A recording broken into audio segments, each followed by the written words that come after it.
He who controls food controls the world. Well, they said in 1962, we're going to work toward total global implementation of Codex Alimentarius on December 31st, 2009. They were sort of guidelines. Now, Codex Alimentarius Commission is administered by the World Health Organization, WHO, and the FAO, the Food and Agriculture Organization. They fund Codex and they run it at the request of the UN. So they're mommy and daddy to Codex Alimentarius. In 1994, Codex, with no notice here in this country whatsoever, declared nutrients, put on your intellectual seatbelts, declared nutrients to be toxins. They're poisons. Under Codex, every dairy cow on the planet must be treated with Monsanto's recombinant bovine growth hormone. Furthermore, under Codex, every animal used for food on the planet must be treated with subclinical antibiotics and must be treated with exogenous growth hormones.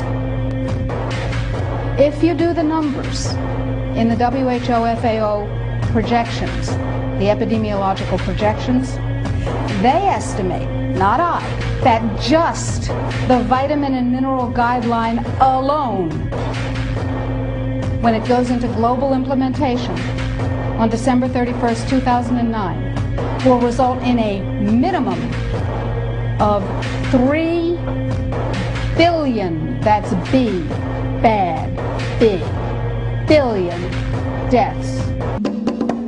66% of United States residents' public water is fluoridated. It is known to have tremendous effects on bone cancer, joint problems, bone weakness, lowered estrogen and testosterone levels, and dental fluorosis, which is yellowing of the teeth and pitting in the enamel. Wouldn't it make more sense to enhance public water with vitamins which are meant to be ingested to promote overall health, rather than putting such a toxic chemical in our water with a bogus explanation that it will improve our dental health? We now know that fluoride causes more dental problems than it solves. Something doesn't seem right about this. Do you honestly believe that these companies care deeply enough for the people to spend large amounts of their own money to fluoridate public water when the people already purchase their own toothpaste? But there's a difference between toothpaste and drinking water. We don't ingest toothpaste. If you go to any hardware store and look at any rat poison product, you will only find one ingredient: sodium fluoride.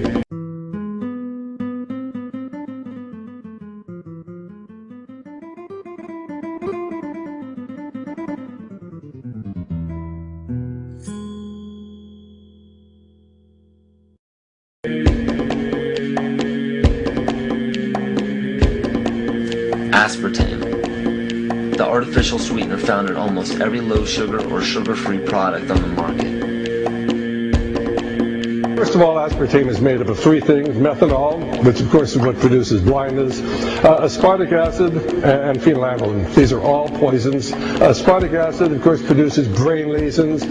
This was known back in the early 1970s. Methanol produces blindness. Phenylalanine is what you see in the brain, and in high dosage it produces trauma.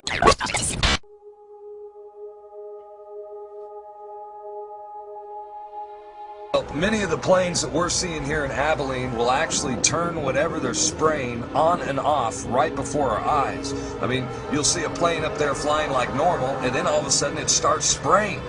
We've seen them fly off into the distance and then loop around and fly back again. These are not your typical planes with a preordained path destination from city to city. Someone needs to explain to me, why do they stop traveling in one particular direction and then loop around and come back again? They perform this behavior so many times that we start seeing the tic-tac-toe grids in the sky. We're witnessing the giant X's. And I mean, Rosalind, when you and I grew up, these contrails naturally dissipated in a few seconds or perhaps a minute max. But these things expand, they grow bigger, and before you know it, the entire sky is overcast. That's correct.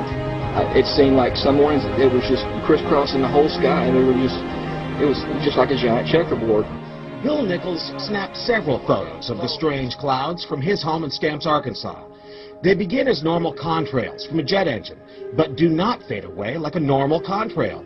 Soon after, he saw particles in the air. You know, because we'd see it drop to the ground in a haze. Nichols then noticed the material collecting on the ground. This is water and stuff that I collected in bowls. I had it set out in my backyard on my dad's pickup truck. KSLA News 12 had the sample tested at a lab. The results?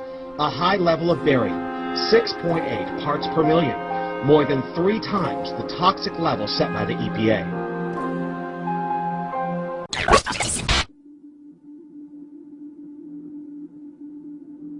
President Obama has put in place a reform apparatus reviving the euthanasia of Hitler Germany in 1939 that began the genocide there. The apparatus here is to deny medical care to elderly, chronically ill, and poor people, and thus save, as the president says, $2 to $3 trillion by taking lives considered not worthy to be lived, as the Nazi doctors said. Start this off by giving a little background on what a cytokine storm is. Now, a cytokine storm is the basic killing element of any highly deadly virus that kills quickly, whether it's the 1918 pandemic, which was a version of swine flu, SARS, or H5N1 bird flu. These all kill using a cytokine storm. And another unique characteristic of a cytokine storm is that it affects mostly people with healthy immune systems. They've been spraying the chemtrails for the last 10 years to reduce your body's ability to fight the cytokine storm effect. Then they boost the cytokine storm effect by putting the adjuvants in the H1N1 vaccine. Then the real killer comes a lot of the cytokine storm effect, and the puzzle's complete: depopulation.